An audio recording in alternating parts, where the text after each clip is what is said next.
Kau menyebut Yesus itu hamba, tapi kitab kami menyebut anak. Tuan Pastor, Tuan ini hobi banget ya, main tebak-tebakan biologi. Pernahkah Anda membayangkan seorang pastor dengan jubah emas berkilau, tiba-tiba mencapai 1000 bahasa hanya karena sebuah sandal jepit putus dan sebutir batu bata? Dalam kisah Abu Nawas yang paling legendaris ini, teologi kelas berat diubah menjadi logika sederhana yang meruntuhkan kesombongan. Tanpa pedang atau amarah, Abu Nawas mengungkap rahasia di balik label agama, konsep penebusan dosa, hingga hakikat sejati Nabi Isa alaihi salam. Siapkan diri Anda, karena perdebatan epik di pinggiran Sungai Tigris ini bukan sekadar humor biasa, melainkan perjalanan logika yang akan membuat hati Anda bergetar dan akal sehat Anda mengomunikasikan. Assalamualaikum warahmatullahi wabarakatuh. Selamat datang di Cerita Bijak Abu Nawas, tempat berkumpulnya kisah-kisah penuh hikmah, kecerdikan, dan pelajaran hidup yang menyentuh hati. Mohon dukungannya untuk subscribe, like, dan komen, serta nyalakan loncengnya. Tolong tulis sholawat di kolom komentar agar kita semua mendapatkan syafaat di hari akhir. Saya doakan bagi setiap tangan yang menekan tombol subscribe hari ini, semoga Allah mudahkan segala urusannya, diluaskan pintu rizkinya, dan diberikan keberkahan dalam setiap langkahnya. Amin ya Rabbal Alamin. Jadi, Taman Kota Baghdad lebih mirip arena festival daripada tempat diskusi. Pastor Julien berdiri di atas panggung kecil. Jubah emasnya berkilau terkena matahari, bikin silau siapapun yang lewat. Ia sedang memberikan orasi berapi-api, tangannya bergerak lincah seolah sedang memandu orkestra. Dengarlah, ajaran ini adalah sesuatu yang baru. Kristen adalah jalan yang berdiri sendiri, terpisah total dari fondasi lama. Ini adalah rebranding spiritual yang revolusioner, teriak Julien dengan penuh percaya diri. Warga Baghdad manggut-manggut, antara paham atau cuma kagum sama jubahnya yang mahal. Di kepadatan, Abu Nawas sedang disibukkan dengan masalah yang jauh lebih mendesak. Sandal jepitnya putus. Sambil berusaha menyambung tali sandal dengan seutas benang sisa, ia mendengarkan orasi itu dengan dahi berkerut. Rebranding? Revolusioner? Gumam Abu Nawas. Ia berdiri, jalan pincang-pincang ke depan panggung, lalu mengangkat tangan tinggi-tinggi. Tuan Pastor, interupsi sebentar. Sandal saya putus, tapi logika saya lebih putus lagi dengar omongan Tuan. Pastor Julien berhenti mendadak. Hampir saja ia tersedak ludahnya sendiri. Siapa kamu? Dan kenapa kamu membawa-bawa sandal rusak ke perdebatan teologi ini? Nama saya Abu Nawas, hamba Tuhan yang paling ganteng di Baghdad menurut istri saya. Jawab Abu sambil menyengir. Tuhan tadi bilang Kristen itu ajaran baru yang berdiri sendiri. Saya jadi teringat soal proyek yang menyiapkan rumah tetangga saya. Julien mengernitkan dahi. Apa yang dijelaskan Iman dengan proyek rekonstruksi? Begini Tuan, yang bajunya berkilau, kata Abu Nawas sambil naik ke panggung tanpa diundang. Bayangkan ada seorang arsitek jenius bernama Sipulan. Dia membangun sebuah istana yang kokoh luar biasa. Tujuannya satu, supaya orang bisa masuk, berteduh, dan selamat dari badai di luar. Arsitek ini menyebut bangunannya rumah perlindungan. Lalu, Julien mulai terpancing. Lalu, berabad-abad kemudian, Tuan Julien datang. Lanjut Abu Nawas sambil menunjuk dada sang pastor. Tuan suka sekali dengan desain pintu belakang istana itu. Tuan lalu mengecat pintunya dengan warna emas, memasang papan nama besar-besar seperti Villa Julien, dan mulai mengklaim bahwa Tuanlah yang menemukan konsep bangunan itu. Pertanyaan saya, apakah karena Tuan memasang papan nama baru, fungsi asli dan jati diri bangunan itu berubah? Julien berdau sinis. Tentu saja tidak, fondasinya tetap sama. Tapi sekarang identitasnya berbeda. Itu yang saya maksud dengan jalan yang baru. Abu Nawas tertawa kecil. Suara tawanya membuat burung-burung di taman ikut terbang. Nah, itulah masalahnya Tuan. Tuan terlalu sibuk membuat papan nama sampai lupa cek cetak biru aslinya. Yesus, atau Nabi Isa menurut kami, tidak pernah datang untuk membuat merek baru. Beliau datang untuk mengajak orang masuk ke rumah perlindungan yang sama dengan yang dibangun nabi-nabi sebelumnya. Apa maksudmu? Tanya Julien, suaranya agak mengecil. Tuan menyebut Kristen karena mengikuti nama Kristus. Tapi Yesus sendiri tidak pernah minta dibuatkan merek. Inti ajaran beliau adalah, tunduklah atas kehendak Allah. Benar kan? Julian mengangguk ragu. Ya, tentu saja. Nah, dalam bahasa kami, orang yang tunduk dan menyerahkan diri total pada Tuhan itu disebut Muslim, dan ajarannya disebut Islam. Jadi, Yesus sebenarnya sedang mengajak orang untuk jadi Muslim dalam arti yang paling murni, orang yang berserah diri. Tuhan cuma datang belakangan, membawa kaleng cat dan papan nama, lalu mengklaim bahwa ini adalah ajaran yang berdiri sendiri. Padahal Tuhan cuma sedang memenuhi kamar di istana yang sama. Kerumunan mulai mengerumun. Beberapa orang tertawa melihat Pastor Julian yang mulai sibuk membetulkan letak jubahnya yang tiba-tiba terasa gerah. Jadi Tuan Pastor, sambil kembali duduk di lantai panggung untuk lebih lanjut memperbaiki sandalnya, jangan terlalu bangga sama label di botol. Kalau air di dalamnya tetap air yang sama dari sumur yang itu-itu juga. Yesus itu arsitek presentasi diri, bukan manajer branding agama. Pastor Julian menjawab, membuka papan namanya sendiri di dalam hati. Sementara Abu Nawas akhirnya berhasil menyambung sandalnya, berdiri dan melenggang pergi sambil bersiul. Baghdad sore itu kembali normal, kecuali satu orang pastor yang mulai curiga kalau jubah emasnya sebenarnya tidak sekeren argumen Abu Nawas. Setelah kalah telak soal urusan label dan arsitek, Pastor Julian tidak menyerah. Ia datang lagi ke taman kota esok harinya dengan gaya yang lebih dramatis. Kali ini ia membawa sebuah gelas kristal berisi air jernih, seolah-olah ingin menunjukkan sesuatu yang sangat murni. Abu Nawas, panggil Julian dengan nada tinggi. Kemarin kau bicara soal bangunan, sekarang mari bicara soal darah. Kau menyebut Yesus itu hamba, tapi kitab kami menyebut anak. Seorang anak membawa hakikat ayahnya. Air di gelas ini adalah air, bukan batu. Anak Tuhan adalah Tuhan, bukan sekedar hamba. Abu Nawas yang kebetulan lagi asik ngunyah kacang rebus di bawah pohon kurma, cuma menoleh malas. Ia mengelap tangannya ke sarung lalu berdiri mendekat. Tuan Pastor, Tuan ini hobi banget ya main tebak-tebakan biologi. Tuan bilang Yesus itu anak Tuhan karena hakikatnya sama. Mari kita main simulasi sebentar. Tuan tahu Khalifah Harun al-Rashid kan? Tentu saja tahu, beliau pemimpin kita, jawab Julian Kitus. Nah, Abu Nawas mulai melancarkan jurusnya. Bayangkan, sore ini Khalifah jalan-jalan ke pasar. Ia melihat seorang anak yatim piatu yang bajunya compang-camping, kelaparan dan sendirian. Karena iba, Khalifah memeluk anak itu, membawa ke istana, lalu mengumumkan kepada seluruh rakyat Baghdad, mulai hari ini, bocah ini adalah anakku. Abu Nawas berhenti sejenak, menatap mata Julian. Pertanyaan saya, Tuan Pastor, apakah saat Khalifah berkata begitu, tiba-tiba darah di dalam tubuh si bocah berubah jadi darah bangsawan Bani Abbas? Apakah kalau si bocah terluka, darahnya jadi warna emas? Julian terdiam. Ya, tidak secara biologi, Abu. Itu namanya gelar kehormatan. Itu bahasa kasih sayang spiritual dan perlindungan. Skakmat! Teriak Abu Nawas sambil menunjuk hidung Julian, sampai sang pastor mundur terseok-seok. Itulah masalahnya, Tuan. Tuan ini pakar bahasa, tapi kalau baca istilah anak Tuhan, tiba-tiba Tuan jadi ahli kebidanan. Tuan mencampur adukan bahasa kasih sayang spiritual dengan urusan laboratorium. Orang-orang di taman mulai terpaku. Abu Nawas melanjutkan dengan semangat. Dalam tradisi kami dan para nabi terdahulu, anak Tuhan itu istilah buat orang yang sangat disayangi Allah, yang mutar lurus dan yang dilindungi secara khusus. Bukan berarti Tuhan punya urusan di kamar pengantin lalu melahirkan. Yesus itu saking sucinya, saking dicintainya, sampai dipanggil anak sebagai bentuk kemuliaan. Tapi hakikatnya, ia tetap hamba yang taat. Julian wajahnya memerah. Ia mencoba membela diri. Tapi Abu, dia lahir tanpa ayah. Itu bukti dia punya DNA Tuhan. Abu Nawas tertawa sampai memenggangi perutnya.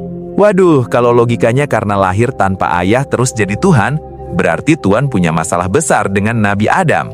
Maksudmu? Nabi Adam itu lahir tanpa ayah dan tanpa ibu. Abu Nawas mengangkat dua jangkau. Kalau Yesus Tuhan menyebut Tuhan karena nggak punya bapak, berarti Adam ini harusnya jadi atuknya Tuhan, alias kakeknya Tuhan, karena dia lebih hebat lagi, nggak punya orang tua sama sekali. Tapi apa kita menyembah Adam? Enggak kan? Kita tetap menganggap Adam itu manusia yang diciptakan dari tanah. Julian terdiam, gelas kristal di tangannya agak bergetar. Tuhan itu kalau mau bikin sesuatu, tinggal bilang kun, alias jadi, maka jadilah. Pungkas Abu Nawas sambil mengambil kacang rebusnya.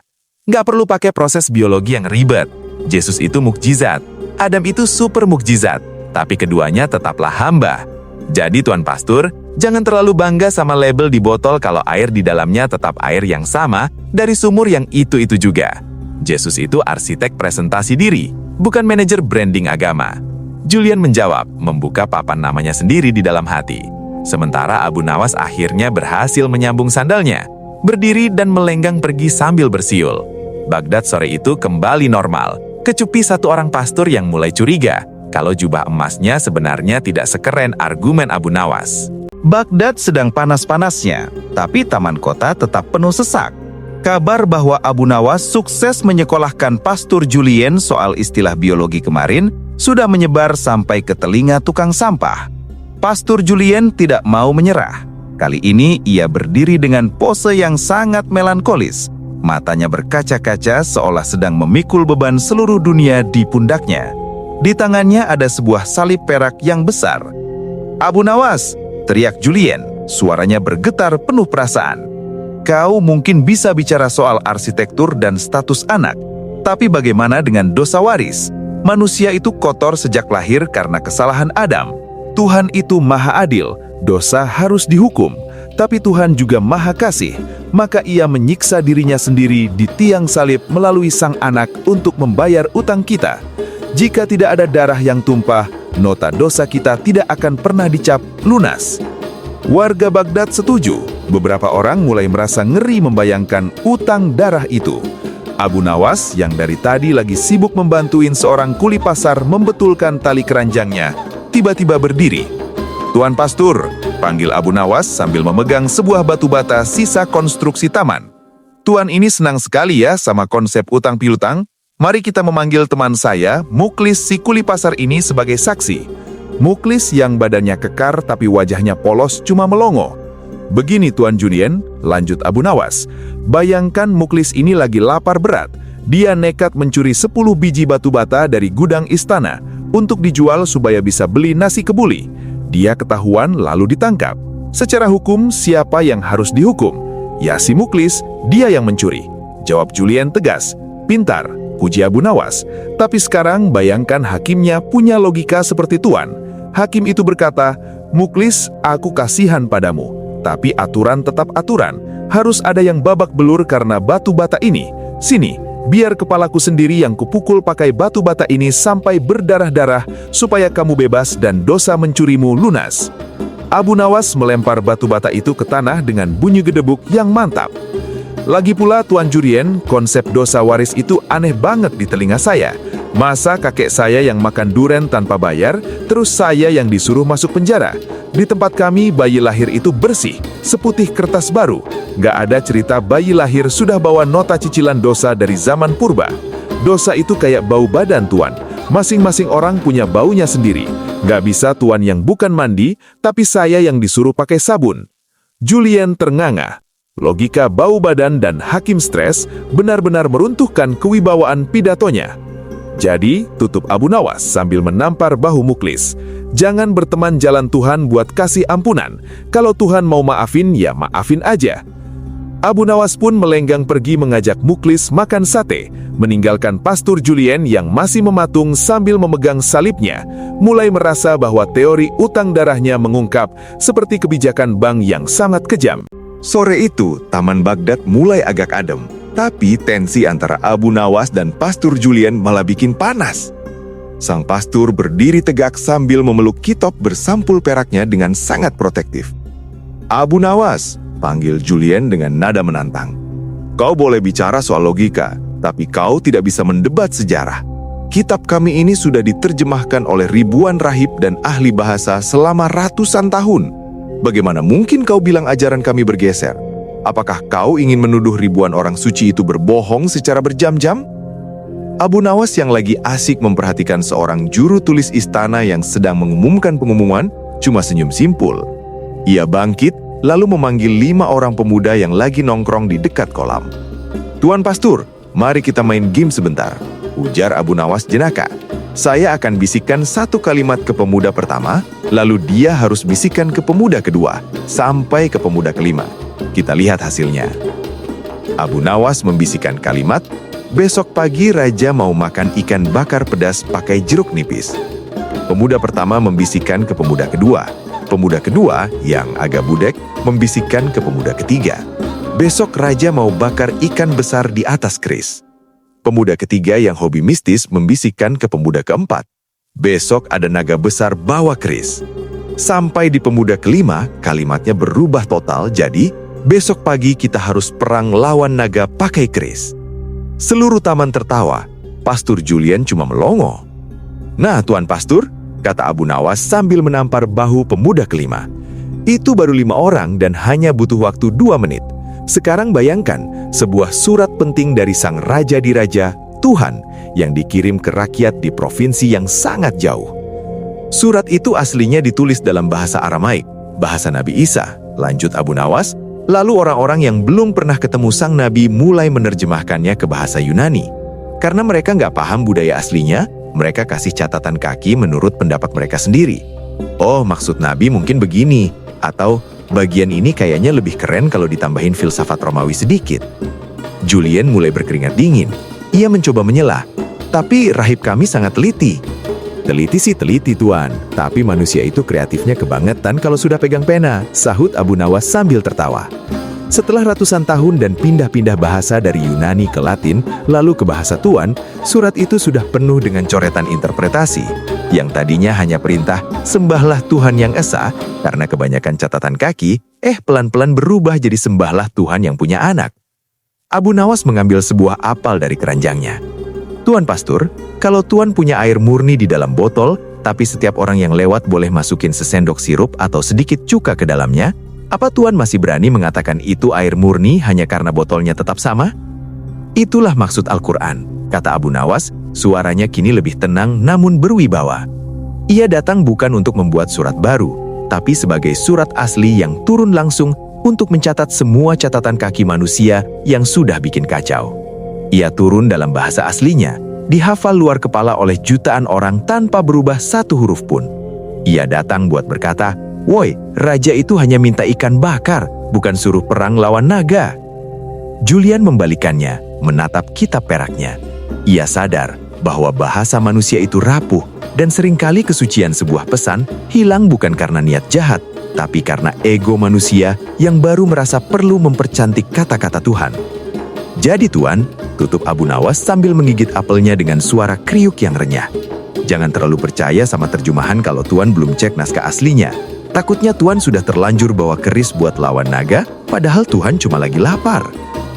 Kerumunan kembali bubar dengan tawa, sementara Pastor Julian mulai curiga kalau catatan kaki di kitabnya memang agak panjangan. Suasana di Taman Baghdad sore itu makin mirip dengan kelas sains dadakan. Pastor Julian yang sudah mulai terlihat agak kufur sama egonya sendiri, masih berusaha mengeluarkan kartu sebagai yang terakhirnya. Abu Nawas, Julian berdiri, menunjuk ke langit.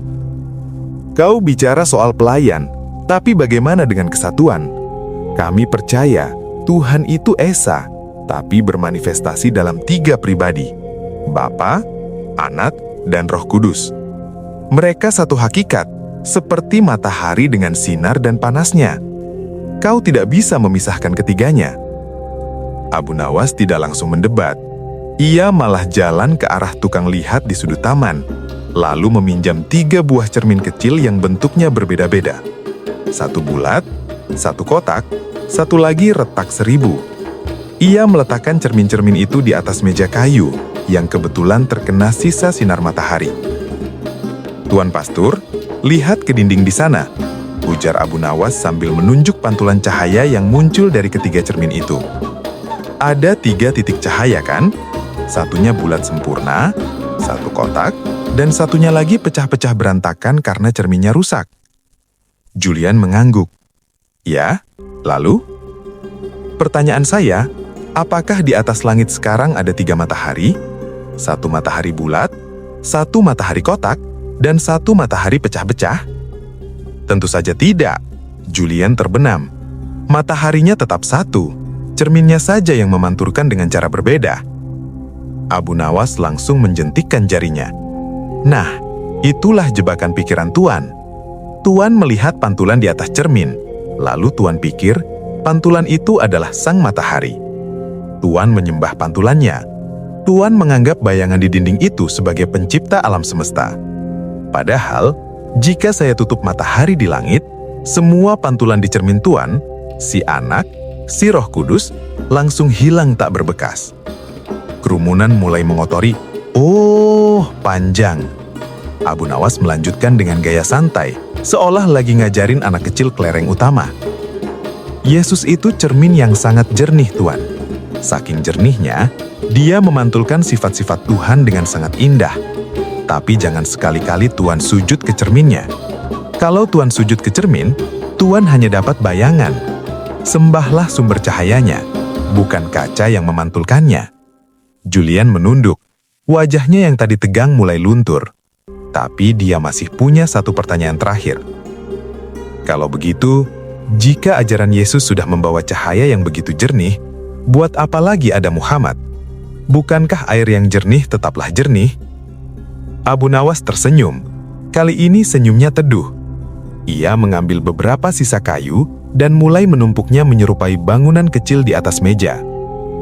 Bayangkan nabi-nabi terdahulu, Ibrahim, Musa, hingga Yesus, adalah para pekerja konstruksi yang membangun sebuah istana megah untuk kemanusiaan. Ibrahim membuat fondasinya yang kuat, Musa bangun dinding-dinding hukumnya yang kokoh, dan Yesus menyempurnakannya dengan jendela-jendela kasih yang sangat indah. Istana itu megah, Tuan, luar biasa. Abu Nawas berhenti, lalu menuangkan sedikit air dari botolnya ke atas maket bangunan tanpa atap itu. Airnya langsung membasahi bagian dalam bangunan. Masalahnya, Tuan, istana itu belum punya atap. Kalau hujan turun, penghuninya basah. Kalau panas menyengat, orang di dalamnya kepanasan. Hukumnya ada, indahnya ada, tapi belum dilindungi secara sempurna untuk menampung seluruh bangsa di dunia. Ia kemudian mengambil selembar kulit perkamen lebar dan menutup bagian atas tumpukan kayu itu. Muhammad Shallallahu Alaihi Wasallam datang sebagai batu terakhir sekaligus atap bagi bangunan itu. Beliau tidak merobohkan jendela Yesus atau dinding Musa. Beliau hanya memasang perlindungan terakhir agar istana ini bisa ditinggali siapa saja, dari bangsa mana saja, sampai hari berakhirnya nanti. Tanpa atap, bangunan itu cuma artefak sejarah yang cantik, tapi nggak nyaman ditinggali. Lanjut Abu Nawas sambil nyengir. Jadi, kalau Tuan mau tinggal di istana yang komplit, jangan hanya duduk di samping jendela sambil kehujanan. Naiklah, lihatlah bangunan ini sudah punya atap yang sempurna. Pastor Julian menatap maket kayu itu, lalu menatap cermin yang tadi memantulkan cahaya. Untuk pertama kalinya, ia tidak merasa perlu membela diri. Ia merasa seperti orang yang baru saja diingatkan bahwa selama ini ia sedang memuja pantulan matahari di dalam air gobang. Padahal, mataharinya yang asli sedang menunggunya di atas langit. "Abu," bisik Julian pelan, suaranya hampir hilang ditelan suara riak air. "Logikamu sudah menghancurkan tembok di kepalaku, tapi hatiku masih gemetar. Jika aku mengakui semua ini, jika aku memeluk Islam, apakah aku akan kehilangan diriku sendiri? Apakah aku harus menjadi orang Arab? Harus melupakan namaku, budayaku, dan tanah kelahiranku?" Abu Nawas yang biasanya selalu punya banyolan segar, kali ini diam 1000 bahasa. Ia mendekat lalu merogoh saku jubahnya. Ia mengeluarkan sebuah batu permata kecil yang masih kusam tertutup debu, lalu mencelupkannya ke dalam air sungai Tigris yang jernih. "Tuan Pastur, lihat permata ini," kata Abu Nawas sambil menunjuk permata yang kini berkilau itu. "Jika aku mencucinya di sungai Tigris, apakah ia akan berubah menjadi air sungai Tigris? Jika besok aku bawa ke Roma dan mencucinya di sungai Tiber, apakah ia akan berubah menjadi batu jalanan Roma?" Julian menggeleng pelan. Matanya tertuju pada permata itu. "Tidak, Abu. Ia tetap permata, dimanapun ia berada." "Tepat sekali." Abu Nawas menampar bahu Julian dengan hangat. "Islam itu bukan tentang menjadi orang Arab atau memakai sorban sepertiku, Abu. Islam itu seperti air murni yang membersihkan permata ini dari debu-debu dogma yang menutupinya selama 20 tahun. Tuan tidak akan kehilangan Julian. Tuan justru akan menemukan Julian yang paling asli, yang paling murni, yang selama ini dicari-cari." Abu Nawas menunjuk ke arah bintang-bintang yang mulai muncul satu persatu. Tuhan menciptakanmu sebagai orang barat dengan segala kecerdasanmu, agar kau membawa cahaya ini ke sana dengan caramu sendiri. Menjadi muslim berarti kembali ke fitrah, kembali ke setelan pabrik yang Tuhan berikan sejak bayi. Tuan bukan pindah rumah, Tuan cuma sedang pulang ke rumah yang sebenarnya. Mendengar itu, tanggul di mata Julian runtuh. Air matanya mengalir deras membasahi jubah emas yang berkilau. Ia menyadari bahwa selama ini ia berlari dari kenyataan karena takut kehilangan bungkus. Padahal, Abu Nawas menawarkan isi yang abadi. Dengan tangan gemetar namun mantap, Julian mulai melepas kancing jubah emas kebesarannya. Ia melipat jubah mahal itu dengan rapi, lalu meletakkannya di atas dermaga kayu yang simpel. Beban di pundaknya seolah menguap bersama angin senja. Di bawah langit Baghdad yang mulai menggelap, diiringi suara azan maghrib yang bersahut-sahutan dari jarak jauh, Julian menjabat tangan Abu Nawas.